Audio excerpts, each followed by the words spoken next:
Okay, good morning sa lahat po ng mga viewers ng Renewed Guardian Sepa Incorporated.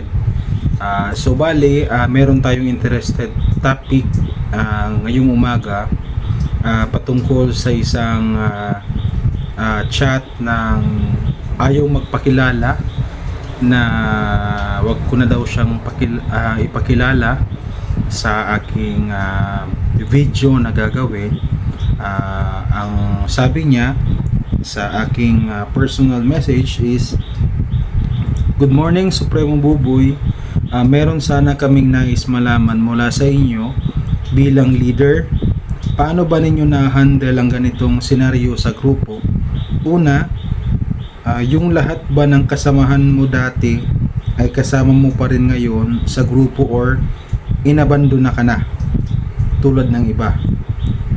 Okay, so kapatid, napakaganda ng iyong katanungan kasi kumbaga merong kurot ng kaunti yung katanungan, pero in reality nangyayari naman talaga ito sa lahat ng mga leader. Personally, experience ko to na ganitong mga senaryo. Dun sa tanong mo na yung mga kasamahan ko ba dati ay kasamahan ko pa rin ngayon or inabandona na ako at ang grupo. So case to case scenario. Pag sinabi kasi natin na inabandona, so pag sinabing inabandona, wala nang pakialam yun.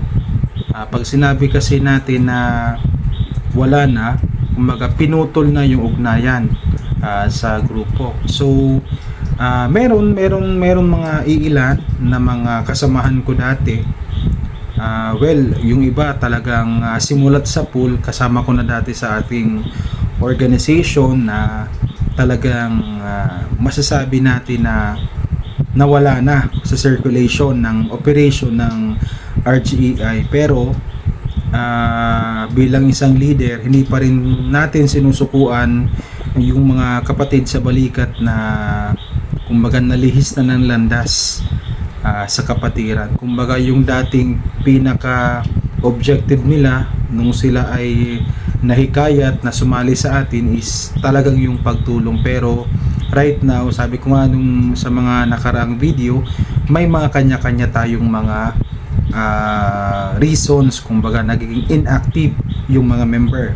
So minsan nagiging inactive yung mga member dahil sa kapatiran kasi we value the family. So family first yung most of the reason kung bakit yung lahat ng mga tropa ay wala na sa circulation ng operation ng RGEI, kasi mas binigyan nila ng pansin yung pamilya kaysa sa pagtulong sa iba, which is good kasi kailangan din natin talagang i-priority yung family natin kaysa sa grupo. Kasi yung grupo kasi nandyan lang, sabi nga ng iba, nandyan lang yan si Supremo Buboy, pero yung family ko, sila yung mga kasama ko hanggang sa dulo. Pero for me, bilang isang leader, medyo sabi ko nga kanina, merong kurot kasi sabay-sabay kaming nagplano, sabay-sabay kaming nangarap sa grupong ito, sabay-sabay kaming nag-recruit, nagtaguyod, nagpagod, nagpuyat, na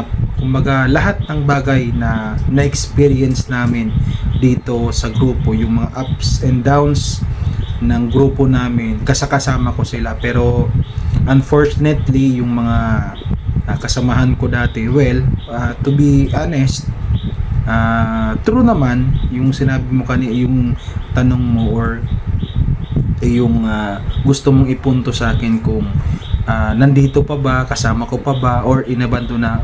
Well, in my case, masasabi natin na yung iba tumalikod na, pero yung iba nandyan pa. So siguro kung naging busy lang sila, pero yung iba kasi ay kumbaga wala nang kumbaga wala nang pakialam, wala nang communication, wala nang kung ano pa man na balita sa kanila. Masakit kasi sa aking grupo, sa bawat miyembro ng grupo, ang bawat miyembrong kasapi ay importante talaga. So sabi nga, bakit yung isang organization is nagpaparami, nagre-recruit kasi unang reason is pag malaki ang manpower mo, marami ang magagawa ninyo. Kaya nga meron tayong mga mass recruitment sa bawat organization. Kahit saan naman yan, mapa-guardians man yan, mapa-agila, mapa-riding organization man yan, any organization, unang-una talaga is recruitment. Bakit sila nagre-recruit? Kasi one of the purpose ng recruitment is para dumami yung manpower na gagawa ng certain activity o ano man yan na activity na gagawin nila, na kawang gawa, malaking bagay ang marami. So, kapag ang isang leader inabandona, hindi naman ibig sabihin kapag inabandona ka is masama ka na. So, well, in our case, siguro ko, yung masasabi ko lang na reason is talaga nag-focus sila sa kanilang mga pamilya. Meron namang iilan, medyo ito yung pinaka masaklap na realidad sa ating na nangyayari sa atin, na minsan meron tayong mga merong mga darating sa organization na they only focus sa kung ano yung maibibigay ng organization. Kapag nakuha na nila yung kanilang mga kumbaga yung kanilang mga kailangan sa organization, sa member, medyo mawawala na yan sa circulation. Kumbaga pupunta lang yan kapag mayroong kailangan, mayroong hihingin, mayroong pabor na hihingin, pero after a time na nabigyan na natin sila ng tulong financially, kung ano man na klaseng tulong yan, yung family nila, yung personal nila, talagang magdi-distance na sila sa grupo. So, makikita mo na naman yan is kapag may kailangan naman ulit. So, saka lang sila pupunta na naman ulit, mangungumusta, kasi mayroon naman kailangan. Mayroon na naman silang kailangan sa iyo or sa organization na mayroon siya. So, may mga gano na scenario na na-experience kami. Even me, personally, meron akong mga personal experience na may mga member ako na lalapit lang, mangungulit, mangungumusta kasi may kailangan talaga sila. Pero may mga member naman ako na mga inactive, in a sense na lahat ng mga physical activities na ginagawa ng organization is hindi na talaga sila nakakapag-participate. Pero it doesn't mean na wala na silang pakialam sa organization. So, meron pa rin silang pakialam kasi most of the time, kung hindi man sila physically nandun sa activity, nagbibigay naman sila ng ibang tulong. Like for example, nagpapadala sila ng pang-snacks sa mga member na magsasagawa ng mga activities. Pangalawa, minsan, pag may mga donation drive na ginagawa yung organization, like for example, we are asking for help sa mga members kung sino yung pwede or gustong mag-donate ng any amount, a certain amount para sa gift giving. So they voluntarily, kahit wala sila personally kasi medyo napakalayo nila sa ating organization, yun yung paraan para makapag-support pa rin sila. In that case, siguro ko inactive in the sense na physically wala sila, pero active sila in the sense na tumutulong pa rin sila. Alam nila yung obligation nila sa organization. Kaya nga pag mayroong ambagan, pag mayroong activity, they supported. At minsan may nakikita rin ako na hindi man sila nandun sa area, hindi man sila nakapagbigay sa activity, pero sinishare nila yung mga posted and they are proud sa ginagawa ng organization. So ganun yon. So in my case, sa tanong mo kapatid, kung inabandona na ako, marami yung inabandona na ako, pero marami pa rin yung still naniniwala sa advocacy na ginagawa ng grupo. Kasi sa mga previous video, sinabi ko nga na etong ginagawa na ito ay hindi ito para sa pabor ni Supremo Buboy, kasi wala naman tayo ditong nakukuha na monetary na masasabi natin na dito sa Guardian sumasahod ako. Hindi po, wala pong ganon. Wala pong mga may tinulungan kami, binigyan kami ng pera o may binigay kay Supremo Buboy na pera. Wala pong ganon. So lahat po ng activity na ginagawa namin is lahat po yun libre. Wala talaga pong monetary na ibinibigay yung mga tinutulungan natin. So minsan halos karamihan na ibinibigay in return sa mga ginagawa natin sa organization is mostly lahat po yun mga certification, certificate of commendation, certificate of participation, or certificate of appreciation. Wala na pong iba. Yun lang po. And sa part namin, ano man ang bagay na as counterpart sa mga binibigay namin na service sa community, malaking bagay po yun sa amin. Parang it is our accomplishment na may marinig lang kaming thank you at mabigyan kami ng commendation, appreciation, or participation. So sa amin po, malaking bagay na po yun. Kasi we are not asking anything in return sa lahat ng mga ginagawa namin. Pero yung tanong mo kapatid, kung may mga nag-abandona ba sa akin, so opo, to be honest, to be frankly, opo, marami yung mga inabandona na ako sa organization. Pero our organization will go on. So kumbaga, hindi naman pwede mag-stop tayo kasi pinabayaan tayo ng mga kasamahan natin sa organization. So hindi po doon magtatapos po yung organization. So in reality, most of the members, they come and go. Kumbaga, may papasok, may lalabas. Ngayon, pag meron naman silang nakita na maganda sa organization, may encourage na naman sila, ngayon babalik. So yan yung reality sa bawat organization. Hindi lang po yan sa RGEI, sa lahat po ng organization. Minsan may papasok lang kasi meron yan mga personal interest, then later on, pakaunti-kaunti, lalabas at lalabas yan, aalis at aalis yan, lalo na kung wala yan na makuha sa organization, or na boring na ba, wala nang excitement na nakikita, so maghahanap yan ng ibang organization na talagang mabubuhay na naman yung kanilang pagka-aktibo.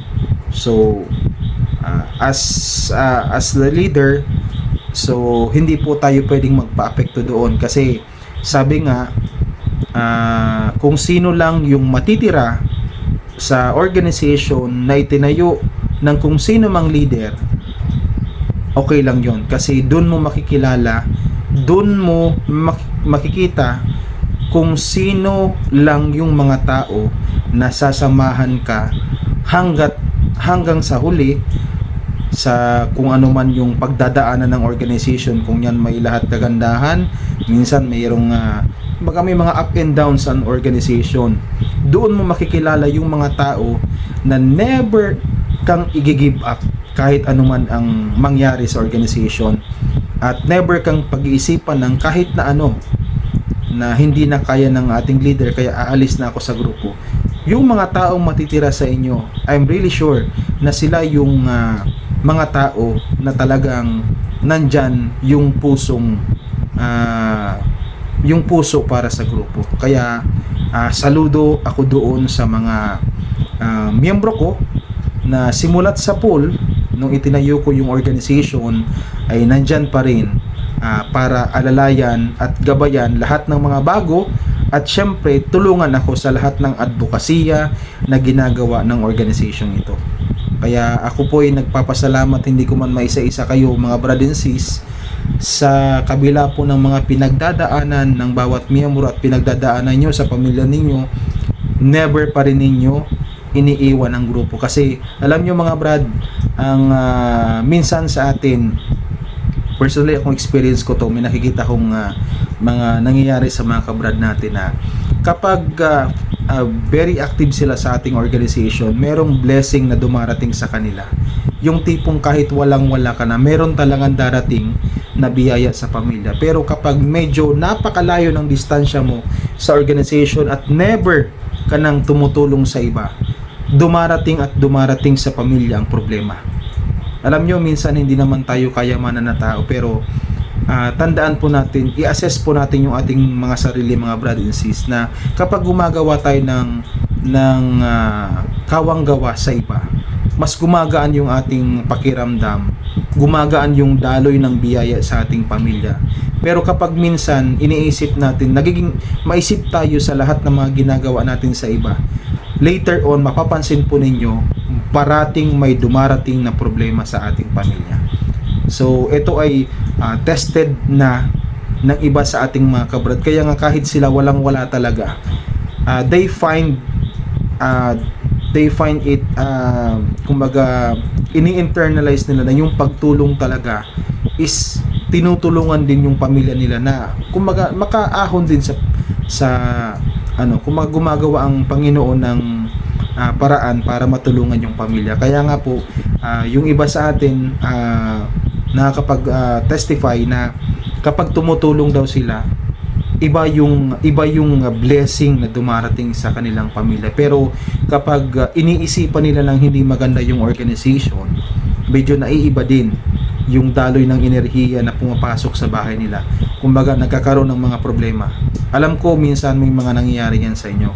Kaya isipin nyo mga brad, kapag gumagawa kayo ng mabuti sa iba, tandaan po ninyo, God is always watching us kung ano po ang ginagawa ninyo. Kaya the more na kayo ay tumutulong sa iba, kasi hindi naman po ako ang tinutulungan ninyo, ang beneficiary po ninyo ay hindi naman po ako, iba ang beneficiary natin. So basically, ang tinutulungan po ninyo ay yung iba.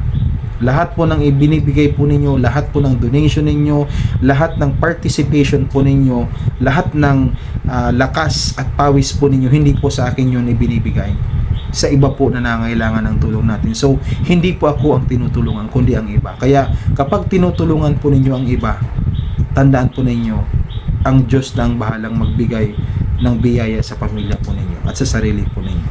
Pangalawa kapatid, yung tanong mo, yung pangalawang tanong mo is, masasabi mo bang solid ang grupo kung inactive na ang iba sa inyo?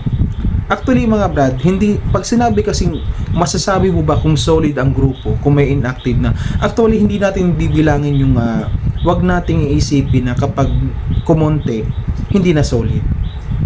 Kasi ang masasabi ko, kapag solid yung organization, hindi ka lang nag-iisa, meron ka pa rin kasama. Meaning, kapag marami pa rin kayo, pag sinabi nating marami is more than one. So kung halimbawa 5 na lang ang matira, yung 5 na yan yung solid. Para sa akin, opinion ko lamang po yan. Hindi ko alam sa iba kung ano yung definition ng solid. Pero para sa akin po, sa sarili kong pananaw, yung sa aking opinion lang, kung sino yung natitira, yun ang masasabi nating solid. Bakit? Sila lang kasi yung nakaunawa nung sila po ay ino-orient pa lamang bilang isang mga aspirante sa bawat organization. Kung hanggang dulo sinamahan ka, yun ang solid na masasabi. Solid kasi sila lang yung natira sa lahat ng problemang pinagdaanan ng grupo. Kasi yung iba umalis na, sila nandyan, kaya sila yung masasabi nating solid. Kaya yung grupo, masasabi mo pa rin solid kasi meron pang ginagawa ang organization at hindi pa nananahimik. Meaning, kapag ang organization is still existing, nandyan pa rin, nagpa-participate pa rin, gumagawa pa rin ng kawang-gawa sa kapwa, gumagawa pa rin ng kahit na anong bagay na maganda sa kapwa niya, sa bayan niya, sa bansa niya, sa komunidad niya, active pa rin yung grupo. Meaning, solid pa rin yung grupo. Kasi, meron pa rin nakikita. Kaya tinan niyo po yung mga organization. Kapag nakita niyo yung organization, wala na kayong balita, wala na yung leader, umalis na, kung ano na yung mga ginagawa, meaning, nawala na yung concentration, nawala na yung focus, yun yung masasabi natin, hindi na solid. Sa akin lang po yun mga kapatid. Lalo na po dun sa mga taga-subaybay ng RGEI. So, tandaan po ninyo, hanggang nandito pa rin si Supremo Buboy, hanggang nandito pa rin ang RGEI, hanggang meron pa ring mga tao na sumusuporta sa aming advokasya, hanggat meron pa rin akong mga miyembro na sumusuporta, ang masasabi ko lang po, ang RGEI solid hanggang sa huli. Yan talaga ang masasabi ko. Wala nang iba. Kaya dun sa tanong mo kapatid na solid ba kahit may inactive na, sa akin po solid pa rin. Kasi marami pa din ang nagagawa ng aming kapatiran sa iba. Kung ikukumpara natin to sa iba, at ayaw kong magumbara, marami pa din yung nagagawa ng aming kapatiran kaysa po sa iba. Kaya para sa akin, kung sino man yung nakikita ko na tumutulong pa rin sa aking organization na itinayo, na tumutulong sa community, so solid pa rin ang definition ko doon sa mga taong nandyan, nananitili, na tumutulong pa rin sa advokasya ng ating kapatiran. So yun po yung sagot ko, kapatid. Kahit kailan, kahit may inactive sa amin, kahit may mga tinanggal ako sa amin, solid pa din ang samahan ng RJEI. Pangatlo, kapatid, yung tanong mo is interesting kasi, kapatid, yung tanong mo eh. Parang sabi ko, napakaganda na topic ito na gusto kong bigyan ng kumbaga paliwanag, kasi sabi ko parang iba yung dating sa akin eh. Sabi ko parang matagal, parang sabi ko walang membro na nagbibigay sa akin ng ganitong katanungan. Sabi ko sa tinagal, sa 3 years ng organization, ngayon lang ako, hindi pa to miyembro namin hindi pa to miyembro na ayaw magpakilala. So kumbaga, isa to sa mga tao na curious ba sa organization na nagtanong sa atin, kaya nga ayaw magpabanggit ng pangalan. Sabi ko nga, mas maganda tong banggitin yung pangalan niya, pero mas ninais niya na ilihim yung pangalan. Gusto ko sanang ilagay dito yung pangalan niya para at least, sabi ko, pasalamatan ko kasi napakaganda ng katanungan niya, na sabi ko parang gusto ko po. Ganito yung mga gusto kong mga katanungan na gusto kong bigyan ng pagpapaliwanag, lalo na patungkol sa aming kapatiran. So minsan kasi sa sobrang busy ng aming mga kasamahan, hindi na talaga kami nakakapag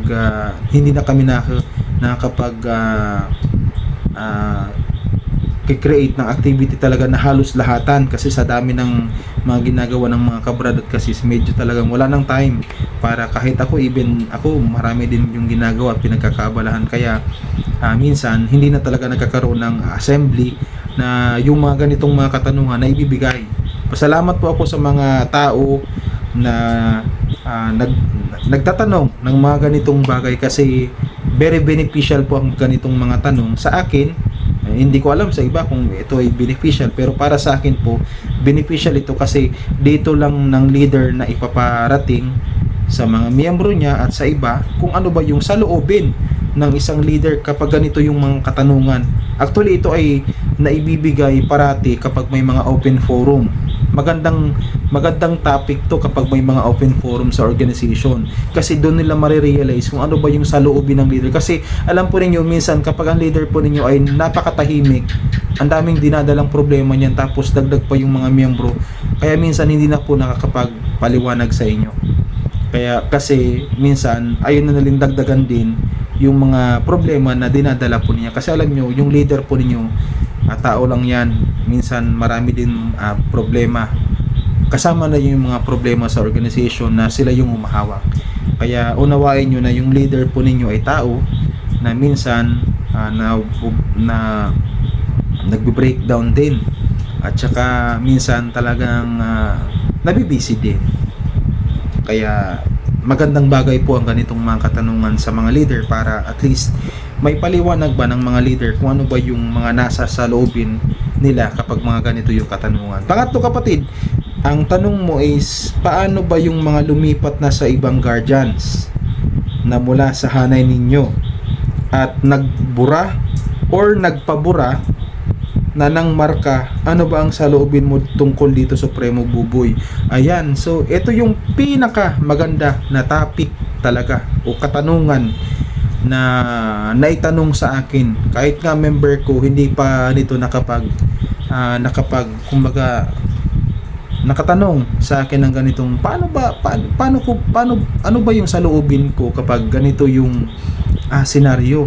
So para sa akin, in my own opinion, kapag nagpabura ka ng marka ay masasaktan talaga ako, kasi unang-una po, sa kapatiran ng guardians, ang marka ay sagrado. Talagang yung commitment, kasi isipin mo, yung kapatiran ipapalagay mo sa kanang balikat mo, at lahat ng responsibilidad na lahat na nakaukit diyan sa balikat mo, tinanggap mo. Meaning, malaking bagay yun. Actually, sa lahat ng mga guardians na nakilala ko, kapag nagpapato, hindi naman to para i-display, ipagyabang, kumbaga. Kaya nga minsan sa guardians, ayaw na ayaw ng lahat ng mga pinakamatataas na mga leader dito na parating i-display yan, kasi sagrado yan. Kaya lahat ng bagay na sagrado, itinatago yan, iniingatan yan, hindi yan ipinagyayabang, hindi yan pinidi-display. Kaya minsan ayaw na ayaw sa kapatiran ng guardians ang nakasando, lalo na kung umiinom, nakasando ka, o naglalakad, nakasando ka. O pwede consider pa yan pag nasa beach ka, pero ipinagbabawal talaga sa kapatiran ng guardians na i-display mo yung karga mo, kasi hindi naman po talaga yan pinagyayabang. Kung gusto mong ipagyabang ang grupo, gumawa ka ng mabuting asal, gumawa ka ng mabuting bagay, tumulong ka sa komunidad mo, yan ang masasabi natin na ipagmamalaki ka ng kapatiran mo. At sa bagay na yun, kung ganun yung ginagawa ng kapatiran mo na ipinagmamalaki mo, so napakagandang bagay nun, mga kapatid. Pero pagdating dito na kapag ang karga mo, pinabura mo, napakasakit po nun sa isang chairman na yung dating karga o marka na nandyan sa balikat mo, na minsan sa buhay mo naging proud ka at pinaalis mo. Well, napakabigat sa kalooban ng isang leader na makita na yung dating miyembro niya nagpabura ng marka. Alam niyo mga brad, kapag minsan ayaw nyo na sa organization, hindi ko lang alam sa ibang kapatiran po, sa ibang branches, kung ano ba yung ginagawa nila. Kasi in my case, ako kasi galing ako sa ibang kapatiran eh. Kumbaga, ipinanganak ako sa ibang organization. May nauna pang organization na sinalihan ko, yung RGA. Pero alam nyo mga brad, kung ako sa sarili ko hindi ako nagbigay ng respeto doon sa una na sinalihan ko, edi sana nung nag-organize ako ng organization, edi sana nag-isip din ako ng ilalagay na marka sa bawat balikat ng miyembro ko. Pero di ba, rinespeto ko yung organization na minsan naging bahay ko. Kaya nga yung RGE, hindi ko yun inalis. Kasi tandaan po natin, kahit minsan may mga hindi tayo pinagkaintindihan sa mga leaders natin, sa mga supremo, sa mga PCGS na humahawak sa inyo, maging grateful pa rin po tayo, kasi minsan sa buhay natin, kaya po tayo pumasok kasi may nakita tayong isang bagay na quality ng isang organization, kaya tayo napapasali. Hindi yan for the sake of ID, uniform, or kumbaga may masabi lang na may kabrado, may kasis na matatawag tayo. So meron tayong nakikita na kalidad, o meron tayong nakikita sa isang organization, kaya tayo nahihikayat na sumali. At karamihan po doon yung kawang-gawa, yung paggawa ng mabuti sa kapwa niya. Yun yung pinaka reason kung bakit tayo nahihikayat. Kaya nga nung time na kami ay pumasok sa RGE at nakikita namin, lalo na yung nag-organize sa amin ay pastor, may mga Bible study kami before. So nung nakikita ko yung ganung setup ng organization, talagang mapapasali ka. Talagang maganda yung impression sa atin ng organization, kaya napasali ako. So it doesn't mean na meron kaming problema na kung sino man sa organization ay ipapabura ko na yung karga o yung marka na ipinalagay mo sa balikat mo, kasi hindi naman po yung organization yung nagkaroon ng problema. Ang nagkaroon ng problema yung tao. So wag nating sisihin ang organization dahil may nakaalitan ka sa organization. So para hindi ka na matawag na kabrad or kasis ng kapatiran na yun, kaya mo ipapabura. Kasi nawawala kasi yung loyalty natin sa organization kapag anon. Kung meron tayong mga problema, pwede naman nating sabihan yung mga leader natin. in a nice way. Kasi wag na wag mong kakausapin yung mga leader kapag nakainom ka. Well, meron naman tayong mga meetings, meron naman tayong mga paraan para makausap mo yung leader mo o kung sino mo yung taong kagalit mo. So kausapin mo, lapitan mo, Brad. Kasi lahat ng problema may solusyon yan. At wag mong dagdagan ng panibagong problema yung problema. Kung may alitan kayo, kausapin mo. Kasi later on, baka mamaya misunderstanding lang pala yung mga problema ninyo, pinalaki nyo pa.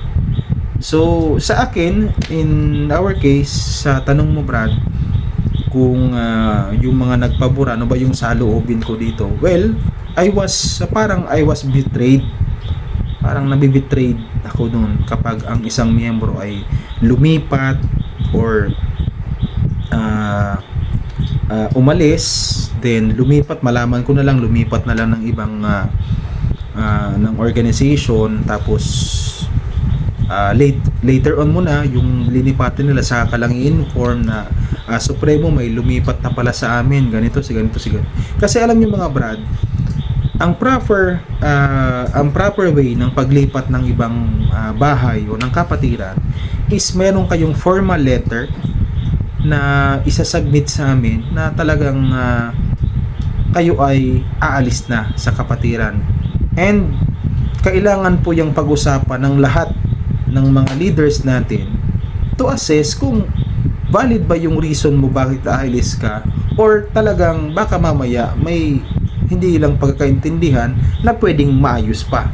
Kaya sa ganyan mga bagay, mga Brad and sis, pinag-uusapan talaga dapat yan. Kasi hindi naman basta-basta na magdidesisyon ka. Kasi nung unang pumasok ka, may proseso, diba? So lahat naman ng organization may process. So yung pagpasok mo at paglabas mo, may proseso yun. Hindi yung kung gusto mo lang umalis ka. Hindi naman po ganun yun. Kasi kabastusan po yun kapag ganun yung mentality po na meron ka. So kapag pumasok ka sa isang organization, kung hindi ka nila tinatanggal, then kung gusto mo nang lumipat sa iba at na-encourage ka ng ibang kapatiran na sumali ka, well, yung latest o yung recent mo na grupo, magpaalam ka. Yung aso nga nagpapaalam talaga sa mga amo nila kapag aalis yan Hindi man nagsasalita, pero may mga body gestures na ginagawa yung aso na pagpapatunay na sila ay nagpapaalam kasi aalis. Diba po? Yung tao pa kaya? Kaya meron tayong mga process na ginagawa sa kapatiran, sa anuman na organization yan, na kung kapag lalabas ka, is kailangan magpaalam ka sa ibang fraternity nga. Sa fraternity may tinatawag kaming goodbye paddle nga Kapag aalis ka na dyan at lilipat ka na sa ibang fraternity, kailangan magpasailalim ka doon sa goodbye paddle. Kailangan talagang i-execute muna nila yon bago ka makalipat sa iba. Sa atin, ang hinihingi lang naman namin is respeto, kasi respeto din ang binigay namin sa inyo. Kung kayo ay aalis na, pag-usapan natin. Mag-submit kayo ng letter of resignation na kayo ay aalis na. Then, sige, hinahayaan na namin kayo na umalis. Regarding naman po mga brad and sis at kapatid sa nagtanong kung ano yung saloobin, well, masakit talaga. Masakit sa isang leader na mawala ng miyembro, pero inirerespeto natin lahat ng desisyon ng miyembro natin. Pero kapag nakikita kasi ninyo, kaya minsan wag kayong basta-basta magpapadalos-dalos minsan sa pagdedesisyon, lalo na sa pagkalas ninyo sa grupo, kasi hindi naman talaga kapatiran yung minsan problema sa organization. Minsan yung tao, yung mga leaders, yung mga members, pero hindi yung organization. Kasi yung organization, itinayo yan, nairehistro yan, na-acknowledge yan, kasi maganda na objective niyan. Hindi yan po maire-registered kung hindi maganda yung organization na yan. Kung hindi maganda yan, sana hindi yan na-registered at hindi yan in-acknowledge, at walang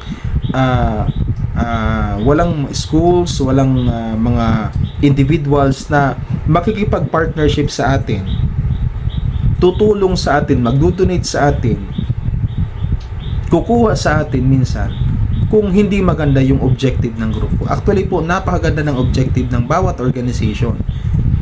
Kaso nga lang, minsan sa panahon kasi ngayon, ang dami ng mga, yung parang kahit lalaki, parang babae, yung hindi lang mapagbigyan, parang iiyak na kaagad, magdadamdam na kaagad.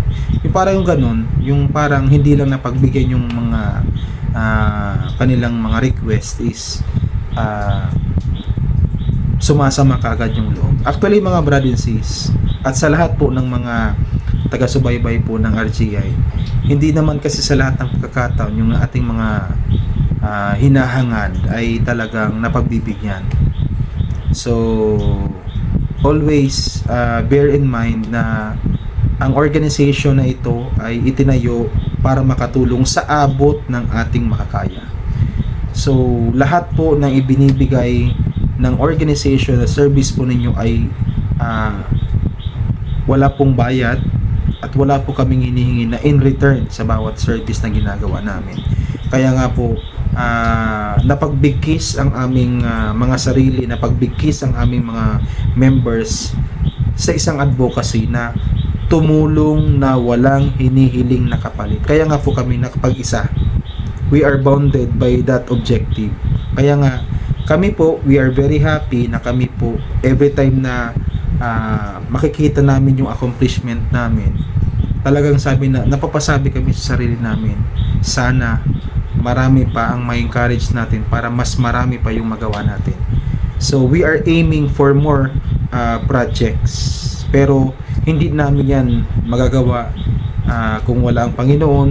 Una ang Panginoon, pangalawa yung support ng aming mga family, pangatlo po yung members namin. Kaya nga minsan isa rin po sa pinapaliwanag ko sa mga miyembro namin na kapag ang isang lalaki sa member namin pumasok sa amin, kailangan ipaunawa niya dun sa asawa niyang babae kung ano ba yung ginagawa. Kasi kalimitan, yung activity namin, nag-fall yan ng Sunday. And Sunday, yan yung pinaka-important day ng family kasi yung Sunday is a family day. So, banding yan ng pamilya. Pero yan lang yung time na makakagawa kami ng magandang bagay sa community. Kasi Sunday lang yung rest day ng lahat ng mga member namin. Kaya Sunday namin ginagawa yung mga activities. Even yung mga ride for a cause, lahat yan ine-execute Sunday kasi free time yon ng mga iba. Pero may mga members kami na kahit Sunday may trabaho talaga sila kaya hindi nakapag-participate. At valid reason yon kung marunong lang magpaalam yung member.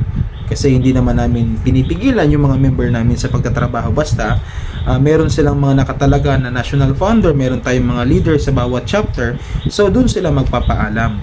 Hindi naman kailangan direkta sa akin na supremo, hindi ako makakapag-attend kasi ganito, ganyan. Meron kayong mga leaders. So, yung designated leaders ko sa bawat chapters ninyo, yun yung pagpapaalaman ninyo. Kasi may set of officers kayo, doon kayo magpapaalam.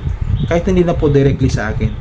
Kasi, ano man na bagay, napapag-usapan naman yan. At saka, hindi naman namin talaga sa panahon ngayon dahil talagang nakabalik na lahat sa trabaho, so hindi namin talaga inuobliga lahat. So marami namang bagay na pwede tayong makatulong sa organization kahit hindi physically nandun ka, pero iba pa rin pag nandun ka mismo sa activity kasi ikaw mismo yung talagang nagbibigay ng serbisyo sa iba.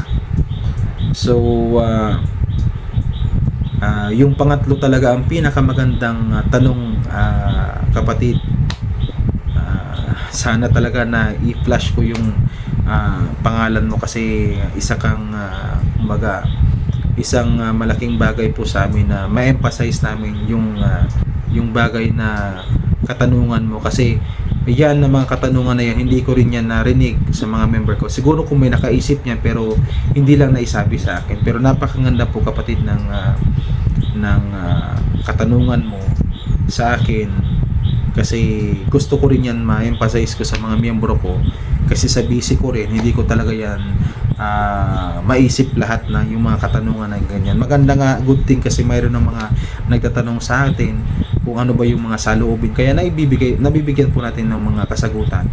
So basta yung pangatlo po mga brad, very very ano po, very confidential talaga pag ganyan ng mga bagay na yan. Kasi as a leader po talaga, hindi po tayo hindi po kami agad-agad nag-aalis ng miyembro. Actually, yung mga problema natin, kung kaya lang naman natin po mai-settle yan, sinisettle talaga natin.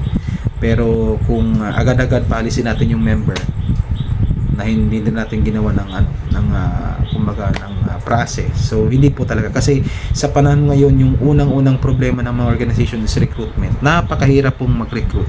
Sa totoo lang, sa dami ng organization, sa dami ng pinasukan kong organization, ang isa sa pinaka mahirap gawin is mag-recruit ng magiging members. Kasi doon mo sa kanila ipapaliwanag kung ano ba yung mga magagawa nila, kung ano ba yung parte nila pag pumasok sila, ano ba yung gagawin nila, kung baga ganun. Kaya minsan parang ang mga leader natin, mga sales agent, yan yung nanghihikayat talaga yan para marami yung pumasok sa organization. In every organization po, merong yung magandang counterpart sa community. Kaya saludo po tayo parati sa mga organization po na ang goal sa ating community ay laging pagtulong. Okay po, hindi man natin mabigyan ng tulong lahat, pero ang importante, sa dami ng tao sa mundo, sa dami ng tao sa Pilipinas, iilan lang po ang pinili na pumasok sa isang kapatiran na ang objective po ay tumulong. Yung tinatawag natin, may old saying tayo na, many are called but few are chosen. So minsan kapag kayo ay pinili or napili na pumasok sa certain organization, well, ipagpasalamat po ninyo yan, kasi marami po ang gusto o naghahangad na pumasok sa mga ganyang organization, pero hindi po nabibigyan ng lahat ng pagkakataon na sumali. So kapag nasa organization na kayo, huwag kayong palipat-lipat. Bakit po? Halimbawa, nandito na kayo sa kapatiran ng RGEI, nag-decide naman kayo na lumipat sa ibang grupo, regardless sa kung ano ang reason ninyo, tandaan po ninyo mga brad, kung hindi nga ninyo kayang mag-stay dito sa organization namin, how much more dun sa iba? So the same reason, ganun at ganun yung gagawin ninyo, kasi habit na yan eh. Hindi kayo nakakapag-stay sa isang organization. Sabi ko, ang organization hindi yung create na masama ang objeto. Minsan kung may kaalitan man kayo sa grupo, pag-usapan po ninyo, pero hindi po rason ang pag-alis or paglipat or pagpapabura ng karga ninyo kung meron kayong hindi magandang pagkakaunawaan sa mga miyembro, o lalo na kung sa leader ninyo. Kung ako man, mga brad and sis, ang rason kung bakit kayo lilipat, isa lang po yung masasabi ninyo. Ni minsan hindi po ako nagtaboy ng miyembro. Ni minsan sinabi ko sa inyo ito, paulit-ulit na lang sinasabi ko sa inyo, na kapag meron kayong ipinakita sa akin na letter of termination na ako mismo ang pumirma, well, yan yung pagpapatunay na ako mismo yung nagpaalis sa inyo. Kaya kung sino man ang lahat ng miyembro ko, sa 2,000 na miyembro ko, kung sino man sa inyo ang magpakita sa akin ng katibayan na certification na talagang ako mismo ang pumirma na kayo ay pinaalis ko na, magla-live ako at magpa-public apology ako dahil nagtatanggal ako ng mga member sa inyo, ng mga member sa grupo ko. Yung mga pinopost ko, mga brad and sis, it is a reminder na dito sa organization ng RGEI, hindi po tayo to-tolerate na mga maling gawain. May mga tinatanggal ako, pero hindi po yan permanently inaalis ko. Ginagawan ko po yan ng time, o kumagawa po ako ng, binibigyan ko sila ng time na magkaroon sila ng realization sa sarili nila na yung ginawa nila ay mali. And gusto ko yung pride nila ibaba at humingi sila ng sorry doon sa mga tao na ginawa nila ng mali. So yun yung reason kung bakit tayo nagpo-post ng mga names ng mga inalis natin. Inalis natin for the meantime, pero hindi po ibig sabihin nun permanently inalis ko na. Temporary lang po yun. Kasi tinitingnan ko kung talagang yung puso po at talaga ninyo ay sa grupo pa rin. Kasi minsan po may mga tinanggal na ako na nandun pa rin. Nakikita ko pa rin, anniversary nandyan, Pag may community service nandyan, pero ni minsan po hindi ko sila tinaboy. Kung may mag-testify sa akin na meron akong tinaboy na member na nag-attend ng activity na tinaboy ko, magpatotoo ka kapatid. Pero wala po akong ginawang ganun sa kapatiran. Pag nakita ko nag-attend ng anniversary, nag-attend ng activity, well, napaka saya ko noon. Bakit? Kahit tinanggal ko na, kahit hindi permanente, tinanggal ko na, pinay-stop ko muna, pinapahinga ko muna, pero nandun pa rin sa kanya yung eagerness na tumulong sa iba. Kaya walang leader na papaalisin yan. Ipagpapasalamat pa rin niya, kasi talagang yung tao niyan, kahit paalisin mo yan, yung puso niya nasa grupo talaga. Kaya proud ako doon sa mga member na kahit binibiro ko na inalis ko na kayo, pero nandyan pa rin at tumutulong sa grupo natin. Well, mga brad, yan yung mga tao talaga na kahit ilang beses mo nang itinaboy, kung nandyan pa rin yung pagtulong talaga, makikita mo sila. Kaya nasusukat natin yung level ng mga member natin sa kapatiran. Pero walang leader na gugustuhin na magpaalis ng miyembro. Minsan bilang tao, nakakapagbigay tayo ng medyo minsan harsh na mga salita sa mga miyembro, pero it doesn't mean na talagang sukdulan po yung galit sa inyo noon. Hindi naman. It is a reminder po na talagang pinapaliwanag lang namin, rinireprimand namin kayo kung minsan nagagalit sa inyo, is talagang mali talaga yung ginawa ninyo. Alangan naman, i-tolerate namin yon. Siyempre, pag pinagalitan kayo, meaning kapag alam niyo sa sarili ninyong mali kayo, then say sorry. Aminin yung pagkakamali, then i-correct yung sarili. Yun lang naman po yun, mga kapatid. Hindi naman po kailangan umabot pa sa pahiyaan, magpo-post pag hindi naman ganun. Kailangan lang natin maging honest sa ating sarili. Kung may pagkakamali ka, then accept, then apologize, then after that, wala na. Kumbaga sa kaso, case closed. Wala na yun. Wala nang pag-uusapan pa. Wala nang dadagdag pa.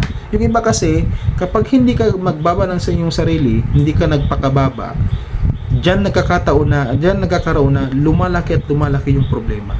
Kasi ang daming yung sinabi ko nung nakarating sa dulo, iba na. Kaya nagkakaroon ng malaking problema dahil misunderstanding sa mga bagay-bagay.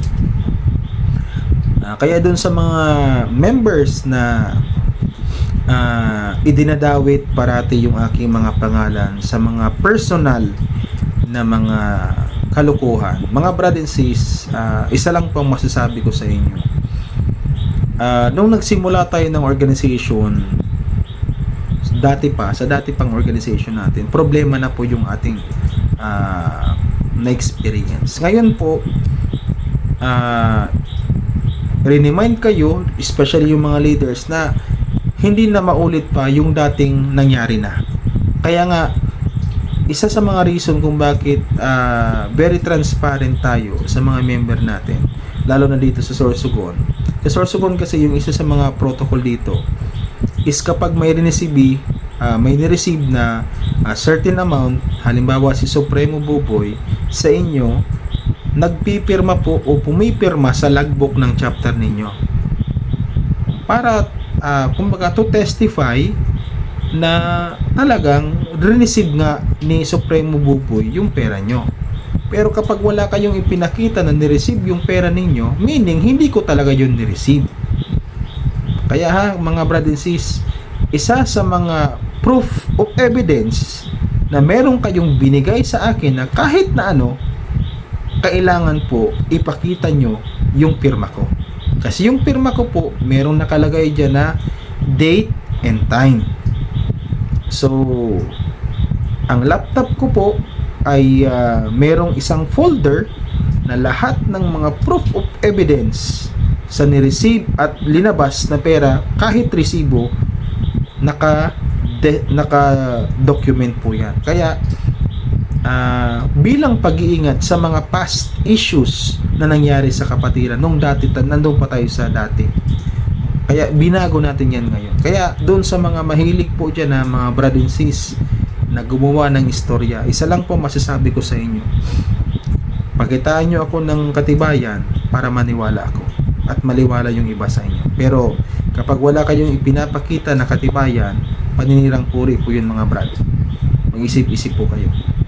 Kasi pangit po yun na ganun yung sistema po ninyo. Kaya sa mga kabrad and kasis na lumipat na sa ibang kapatiran, ang masasabi ko lang po as your former supremo, salamat po sa serbisyo. Yun lang po ang masasabi ko. Hindi ko pwedeng ipagkait yung bagay na kagustuhan po ninyo. Sa akin lang man, nandun na kayo sa ibang grupo, pag halimbawa man po nagkataon na nag-cross pa rin yung landas natin at nangailangan kayo ng tulong, tandaan po ninyo, nandyan pa rin ang RGEI para sa inyo. Kasi hindi namin sinasara ang pinto ng aming organization sa inyo. Nagkataon lang na minsan ang tao nadadala ng bugso ng damdamin, kaya minsan nakakapag-isip tayo ng hindi maganda, nakakapag-decide tayo ng agad-agad, kaya minsan lumilipat talaga.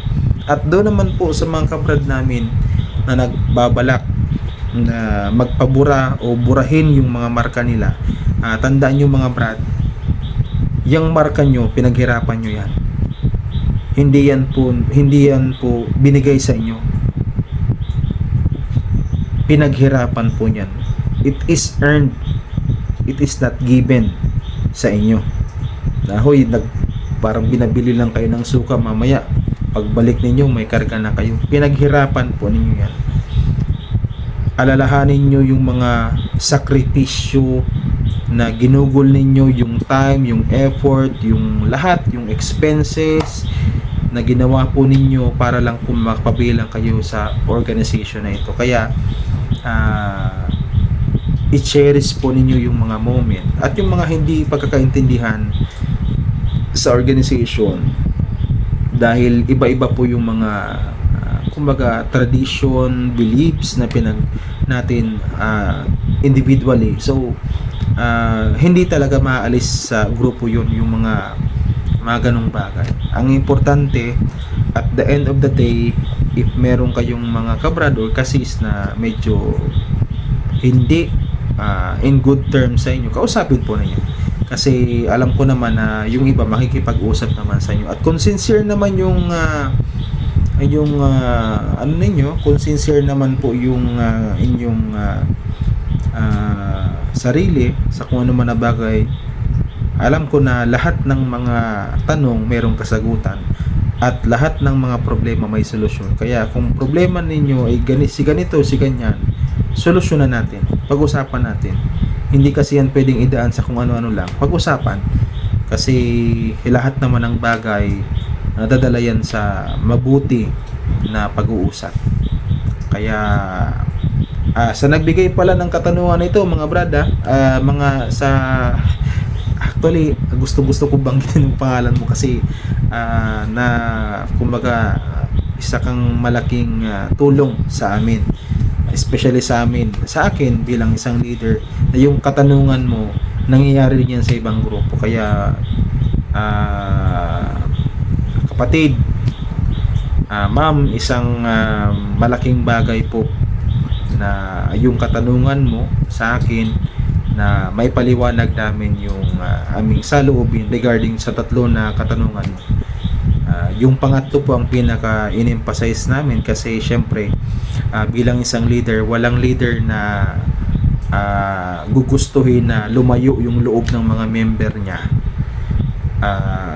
at magkanda watak-watak sila. Kasi yung leader talaga, as a leader, ang isa sa mga quality na dapat tingnan po ninyo is dapat yung leader gustong pagbuuin kayo, hindi yung wasakin kayo. Kaya nga po, ang leader create to guide lahat ng mga aspirant, yung mga tyros natin, i-guide para later on kapag sabi nga, kapag tayo ay retire na, patapos na, mayroon na tayong mga dinesignate na mga tao na magpapatuloy ng legacy na ginagawa ng grupo. So kumbaga pa-observe na lang tayo. At least ang importante, ginaid natin yung lahat ng mga leaders natin kung ano ba yung mga dapat na gawin, yung mga dapat na desisyon na pwede nilang gawin para later on po sila na lang, sila kasi alam po ninyo yung leader, yung pinaka leader sa isang organization, kapag nakikita nila lahat ng magagandang ginagawa ng bawat chapter nila, hindi man sila nandun mismo sa mga activity na yun, nakikita lang sa mga posted, ipinagmamalaki ninyo yung organization, yung sa mga posted na yung mga ginagawa ninyong mga caption, sa isang leader po hindi man nila masabi directly sa inyo, pero bilang isa sa mga leader, ipinagmamalaki po bawat accomplishment ng bawat chapter po ninyo. Kasi walang leader na ikukumpara kayo, bagkus lahat ng mga chapters nagsisimula yan sa maliit na activity, then later on lalago at lalago po yan. At doon naman po sa mga leaders na pinagkatiwalaan, yung mga leaders na simulat sa pool kayo na mismo yung linagay dyan, pag-ingatan po ninyo yung mga positions na binigay sa inyo, kasi yung positions na yan later on pwedeng palitan kayo, pwedeng umalis kayo, kahit kumaga yung leader kasi napapalitan yan napapalitan niya ng iba. So at least yung time ninyo as founder, nag-iwan kayo ng legacy sa mga members niyo, na kung sakali man palitan kayo ng panibago, at least magkita-kita man kayo kung nasan na kayo, iba pa rin yung respeto na ibibigay sa inyo. Kaya nga, lead always by example, kasi nga kung saan man tayo magkita dyan sa daan, maaalala nyo pa rin yung lahat ng magandang ginawa ninyo para sa kapatiran, at ipagmamalaki kayo ng mga susunod pang generation na si ganito, si ganyan, napakalaki ng ambag niyan sa kapatiran. So yun po yung masasabi ko po, at kasagutan doon po sa katanungan ng isa nating taga-subaybay. At ito napakasugid nito sa pag-share ng mga post natin. Dapat ganito. Ito hindi natin member, pero hindi natin to member, pero kung makapag-share to ng mga post natin, talagang iba. Parang sabi ko nga, ma'am, dapat sumali ka na sa amin, kasi iba yung support na ginagawa mo sa aming organization. Kasi may mga member tayo na palike lang, wala namang comment, kumbaga wala lang, deadma lang, kumbaga yung iba sin mode, parang supervisor lang katingin, okay, next, parang ganun. Pero may mga masusugid tayong mga followers, especially sa Facebook, na talagang makikita mo sila kasi sa notification makikita mo, shinare yung mga videos at kilala mo sila, kilala mo. Kaya sa mga miyembro ng kapatiran, kung meron man kayo, kung pinagmamalaki po ninyo yung kapatiran po ninyo, i-share ninyo lahat ng mga ginagawang mabuti ng grupo. Kasi sa panahon ngayon, digital na po baga tayo. So para ma-spread natin yung positive vibes sa iba at mas marami yung mahikayat natin, sa inyo po yan nagsisimula, sa atin yan nagsisimula. Yung simpleng pag-share. Kung nasi-share nga ninyo yung mga ginagawa ng ibang mga content creator, yung mga hindi nyo naman kilala, hindi nyo naman grupo, hindi nyo naman member, na isi-share nyo yun for any reason na bakit nyo na-share yun, naglalagay pa kayo ng caption, why not gawin nyo rin yan sa organization? Kasi eto, miyembro kayo nito at lahat ng accomplishment ng grupo, kahit wala kayo doon sa akto, part po kayo doon, kasi you are a member of Renewed Guardians Empire Incorporated. Kaya dapat maging proud kayo.